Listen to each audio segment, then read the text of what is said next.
I'm a Wolf fan. Welcome to this week's edition of Tracking the Wolves with your voice of NSU Sports, yours truly, Ben Root. Let's look back at another week of action for your Northern Wolves. The Northern squads all vacated the hub city this past weekend, searching for wins elsewhere. Only team to find those victories, though, was the volleyball squad. On Friday, the Wolves survived a 5-set thriller in Crookston, winning that final game 15-13. Kelsey Chambers set a career high with 26 kills in that win. And the next night, ladies notched a 4-set victory in Bemidji, thanks to another career high, Jessie Tusher providing 18 terminations to go with a career best tying 15 digs as well. Meanwhile, in Duluth, your Wolves football team unleashed a vicious air attack against the Bulldogs, but too many turnovers doomed Northern in this one, a 43-30 defeat. Jared Jacobson piled up 408 yards passing, the second most in his career. He had 3 touchdown tosses, but also a couple of interceptions and lost a fumble. He also had NSU's only touchdown carry in the game. Jared Hannigan, Zach Barber, Cody Kraft each had over 100 yards receiving, with Barber and Kraft and Nick Truen providing those touchdown receptions. The other points for Northern came on a 44-yard field goal there from Nathan Shaw. Soccer team was on the road as well, and despite getting a collective 10 shots on goal in their 2 matches, the team was unable to put any of those shots on goal in goal, and they got shut out twice, 4-0 in Bemidji and 1-0 at Crookston. Finally, the swim squad started their season with a trip to St. Cloud for a quad and finished at that 4th place spot. Top 10 finishes for NSU there came from Caitlin Rhodes, who took 4th in the 200-yard butterfly, 7th in the 1,000-yard freestyle, and 10th in the 500-yard free. Kayla Sproles, who finished 4th in the 50-yard freestyle and 6th in the 200-yard freestyle, and 3 of the relay teams as well. 400 free relay took 8th, 200 medley relay notched 9th, and the 400-yard medley relay took 10th place. That's a check at last week's action. We'll talk more Northern sports, a whole lot of basketball on this edition of Tracking the Wolves. Coming up.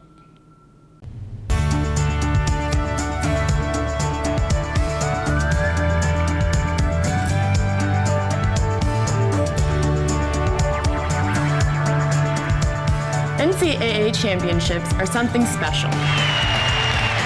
Filled with memories we will carry with us for the rest of our lives. We ask that you cheer hard for your institutions.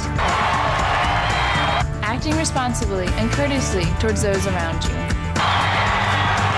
In the spirit of sportsmanship, enjoy the game, and let's provide our student athletes, coaches, officials, and fellow fans the respect they deserve.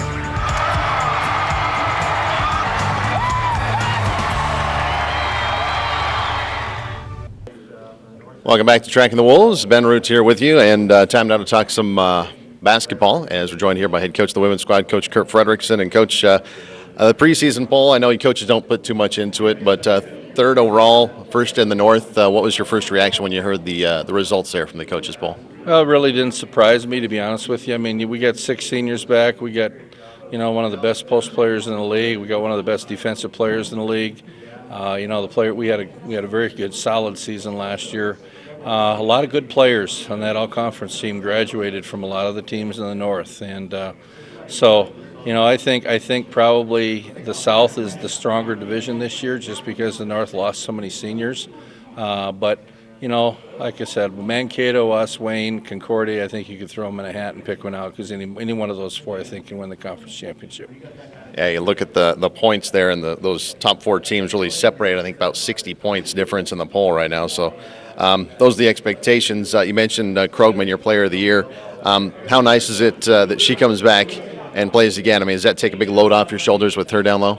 Well, absolutely. And, you base your offense around your center, and She's been there now for us for 3 years, and she's gained the respect of the coaches in the league by having them name her North Division Player of the Year to watch. And she's just a blue-collar, hard-working, great person to set an example and practice kind of a player. And so hopefully a lot of our young players are learning a lot of things going against her in practice. And speaking of which, Miranda Ristow, of course, coming up from Warner, and Krogman even mentioned it briefly there, gets to bang around with Ristow down low. I mean, does that, I guess, help you down the road, too, a little bit? Yeah, I think so. I think Miranda's probably our center of the future. Miranda, very physical. She's got to learn to jump all the time.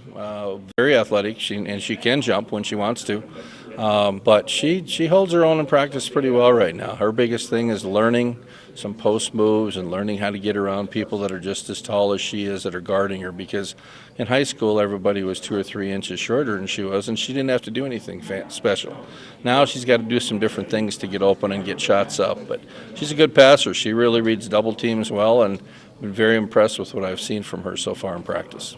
Yeah, that's one thing you see down with Warner quite a bit. A lot of passing, so that may have helped her, like I said, even though the competition might not have been up to her size. A lot of seniors on this squad.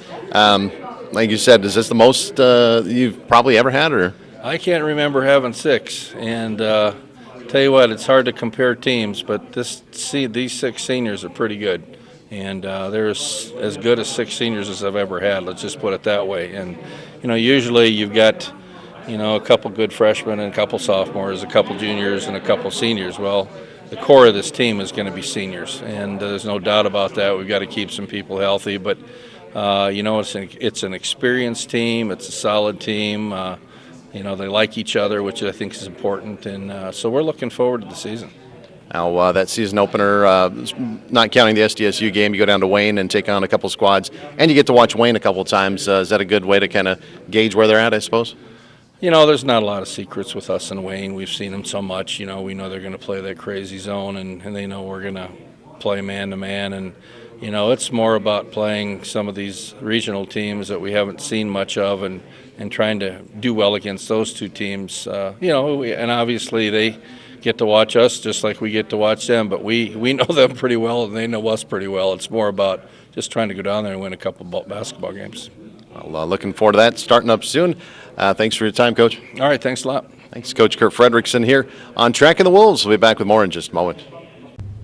We know you want family-friendly sporting events. Sporting events where you can be comfortable and entertained in a positive environment. Watching great individuals and teams compete. With commitment, effort, and good sportsmanship. That's what the Division II Game Environment Initiative is about. Be a part of the excitement and find out why. These student athletes say with pride, I chose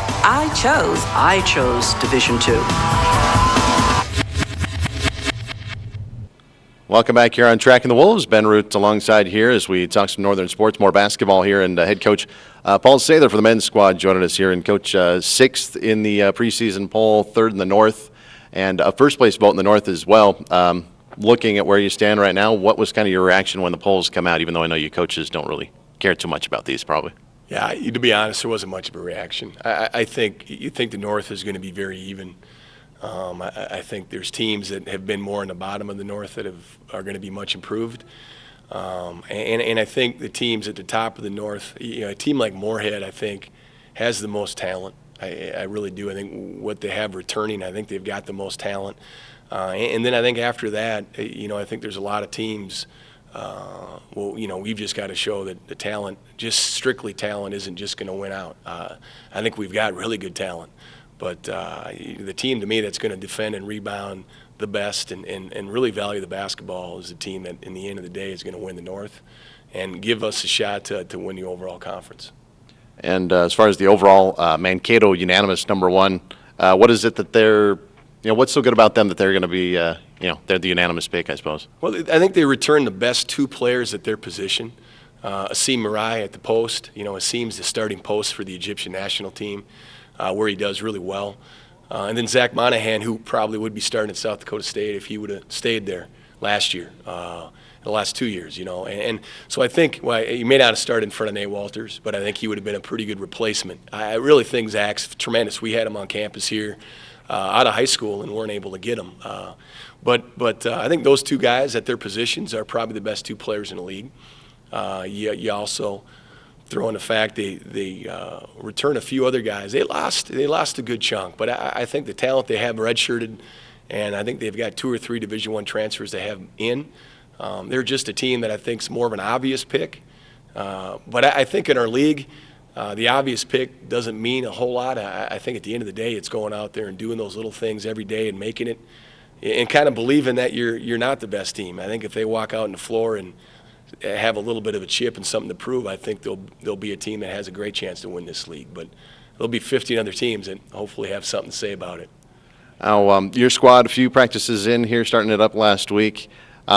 Some injuries, some younger players all mixed in. Kind of what's going on in practice right now? You shuffling the pieces, I guess? Yeah, I mean, we return a good group. We return some really veteran guys that have played a lot of games, whether they've started or come off the bench. They've played a lot of games. So not only that, I think we've got good versatile players. Seth Bashan kind of playing a 4-5, Sky Warwick playing a 1-2. Our wings are pretty versatile and long. And then with those guys that redshirted and some of the younger players that maybe haven't played as much, they really give us some depth and some very good defensive players as well. So it's exciting. Right now we're fighting some sickness and we're fighting a little bit of injuries, but we still have 12 guys that are practicing, and that's still nice. When you got 4 guys out not practicing, it's nice you still have 12 that are out there battling. And I tell you, from top to bottom, 1 through 16. We have good faith and trust that any one of those guys could help our team. So that's exciting. Well, looking forward to the season to start up in the Pentagon down there. Guys got to play there last year, right, for one?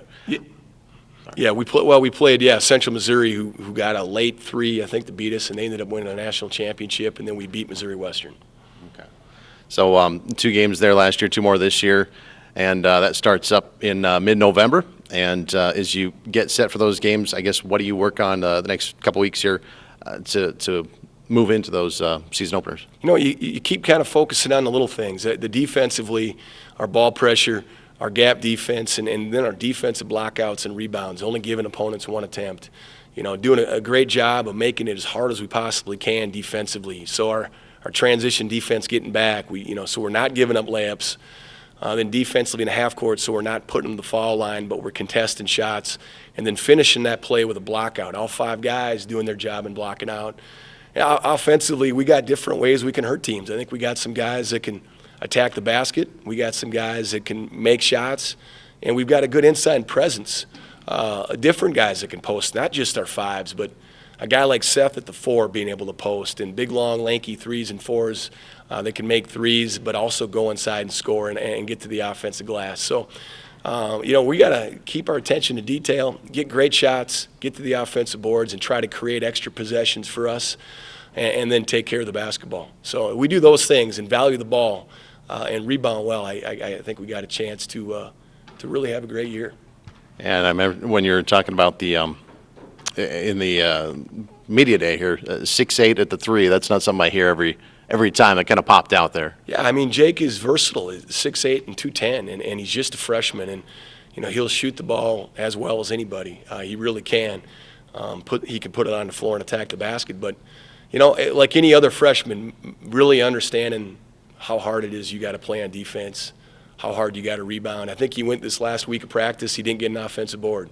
Well, you're 6'8", 210. Let's get to the offensive glass. It's not going to bounce to you, and you're not just going to out-jump guys anymore. So those are things that all freshmen, I think, learn the first few weeks of practice is, wow, every dang day is a war, and we got to be ready to carry that over every day and then also bring that into the games. Well, sounds good. Looking forward to that season opener. Sanford Pentagon coming up on Saturday the 15th of November. Thanks for your time, Coach. Thanks, Ben. Thanks. Tracking the Wolves here. We'll be back with more of it in just a moment.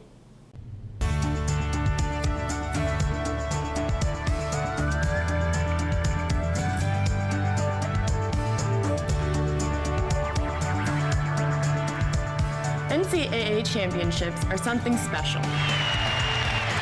Filled with memories we will carry with us for the rest of our lives. We ask that you cheer hard for your institutions. Acting responsibly and courteously towards those around you. In the spirit of sportsmanship, enjoy the game, and let's provide our student athletes, coaches, officials, and fellow fans the respect they deserve.